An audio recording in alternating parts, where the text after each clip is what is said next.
मुरगुड निपाणी मार्गावर उसात भीषण आग. शेतकऱ्यांच्या धाडसाने व कारखान्यांच्या तत्परतेने मोठा अनर्थ टळला.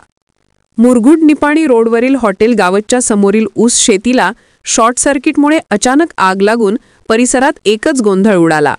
विजेच्या तारेवरून झालेल्या स्पार्कमुळे क्षणार्धात उसाच्या काडीत ज्वाळा पसरल्या. आग लागल्याचे लक्षात येताच शेतकऱ्यांनी कोणतीही वेळ न दवडता आग विझवण्याचे काम हाती घेतले. आगीचा फैलाव रोखण्यासाठी त्यांनी तत्परतेने आजूबाजूचा ऊस कापण्यास सुरुवात केली. या योग्य निर्णयामुळे आगीचा वेग मोठ्या प्रमाणात कमी करण्यात यश आले. दरम्यान बिद्री कारखाना आणि सदाशिवराव मंडलिक साखर कारखान्यांच्या अग्निशमन दलाच्या गाड्या वेळेत दाखल झाल्याने आग नियंत्रणात आणणे शक्य झाले. बंब योग्य वेळी आले नसते तर शेकडो एकरवरील पीक भस्मसात झाले असते, अशी प्रतिक्रिया शेतकऱ्यांनी दिली.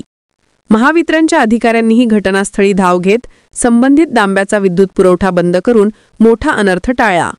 या आगीत प्रशांत मेटकर, सुहास डेळेकर, गजानन साळोखे, सुभाष निवृत्ती वंडकर आणि सौरभ सुभाष वंडकर यांच्या शेतीचे नुकसान झाले आहे. घटनास्थळी स्थानिक नागरिकांनीही मोठ्या संख्येने उपस्थित राहून आग विझवण्याच्या कार्यात सक्रिय सहभाग नोंदवला.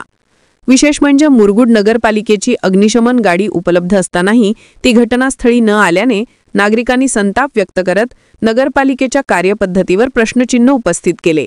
शेतकऱ्यांच्या तत्परतेने आणि कारखान्यांच्या अग्निशमन दलाच्या जलद प्रतिसादामुळे संभाव्य मोठी दुर्घटना टळली. चॅनेलला सबस्क्राइब करा आणि